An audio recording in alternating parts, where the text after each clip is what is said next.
ايه رأيكم لو قلت لكم ان عملت استيك الايس كريم من غير قوالب ولا كوبايات وبثلاث مكونات من البيت وبمكوناتي وطريقتي الحصرية طريقة الشيف سيلا وبطريقة اول مرة تشوفوها على كل المواقع. سهل واقتصادي وطعمه يجنن ينافس اكبر المحلات. بس يا ريت لو عجبكم الفيديو لايك وشير والاشتراك في قناتي باليوتيوب قناة الشيف سيلا.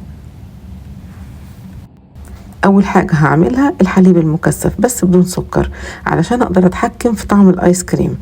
ضفت كوباية من الحليب البودر عليها نص كوباية مية باردة،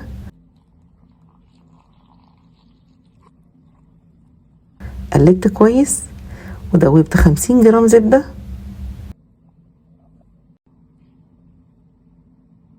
ضفتها للحليب وخفقت كويس.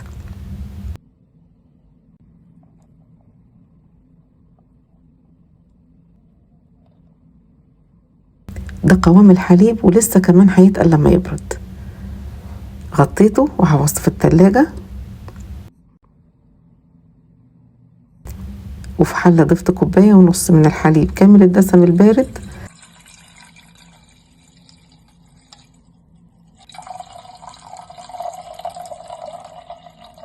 ضفت عليه معلقة كبيرة من الكاستر ورفعته على نار هادية وقلبت. أول ما بدأ يدفى شوية دوبت معلقة كبيرة من النشا في معلقتين كبار من المية الباردة، ضفته على الحليب قلبته لحد ما بدأ يتقل. ضفت له معلقتين كبار من وش الحليب وممكن قشطة حسب المتاح. قلبته ورفعته من على النار ونقلته في بولة تانية. غطيته بكلينج فيلم او كيس علشان ما يعملش وش. حفظته بالتلاجة.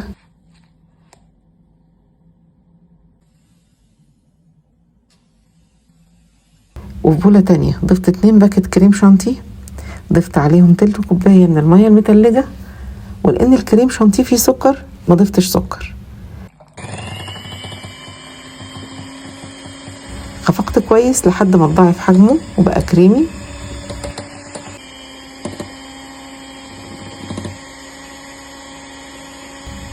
وده الحليب المكثف بعد ما برد. بصوا قوامه في منتهى الجمال. ضفته على الكريم شانتيه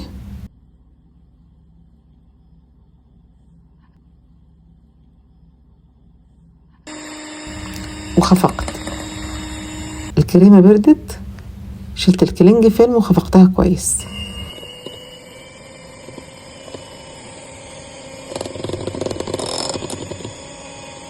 ضفتها على الكريم شانتيه وخفقت تاني.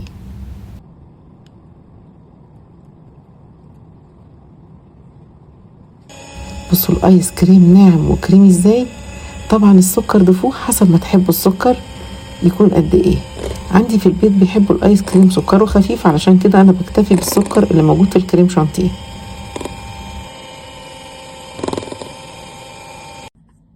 في كيس حلواني حطيت جزء من الايس كريم ووزعته في قوالب، وطبعا ده اختياري لو متوفرين.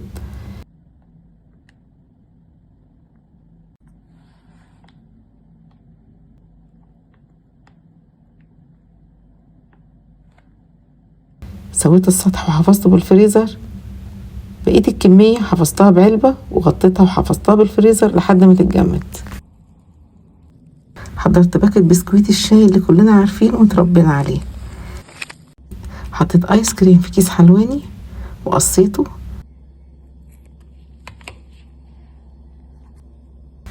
وضفت شوية فوق البسكوتة.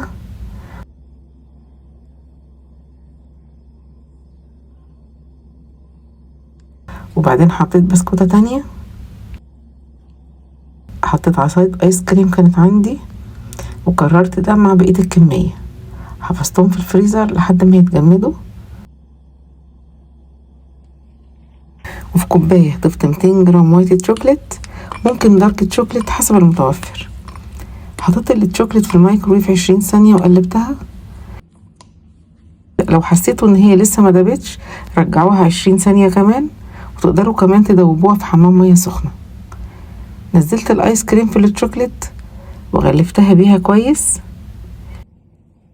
كررت ده مع بقية الكمية وحطيتها على ورقة زبدة، وممكن كيس بلاستيك حسب المتاح.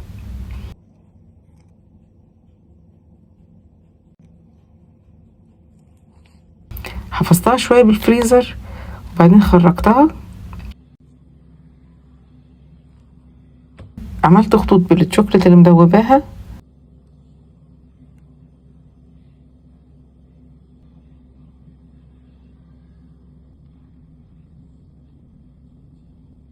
وبعدين فستق مجروش وممكن سوداني. وكده استيك الايس كريم بقى جاهز. خرجت بولة الايس كريم من الفريزر، بص متماسك ازاي، ما شاء الله.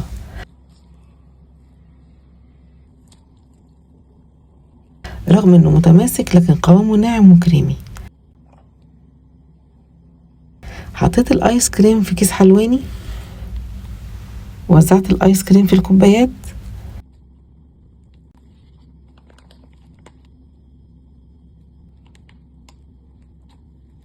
خرجت القوالب من الفريزر، ما شاء الله شكلها يجنن. ضفتها على الكوبايات وطحنت شوية من بسكويت بديل الأوريو في المطحنة. ضفته للآيس كريم علشان يبقى عندي آيس كريم بطعم الكوكيز.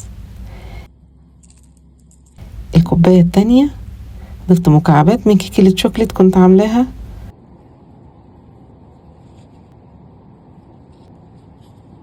وعملت خطوط بصوص الشوكليت. حطيت حبة من التوت على الكوباية التالتة وممكن فراولة.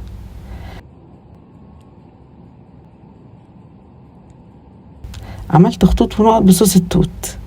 وكده الايس كريم بقى جاهز. احلى وافخم ايس كريم من غير كريمة سايلة، واقتصادي وطعمه يا ربي على جماله، احلى من افخم المحلات. طبعا شكل الايس كريم بيتكلم عن نفسه. تقدروا تعملوا الايس كريم اللي عملناه باكتر من طعم. يعني لو حابين تعملوه بالشوكليت هتضيفوا معلقتين كبار من الكاكاو الخام، ولو حابين تعملوه بطعم الفواكه تقدروا تضيفوا بيوريه اي فاكهة تحبوها، هيطلع معاكم طعمه خيال. انا عملت معاكم البيز الاساسي، وانتوا تقدروا بقى تنوعوا في الاطعمة اللي انتوا تحبوها. وبألف هنا على قلبكم.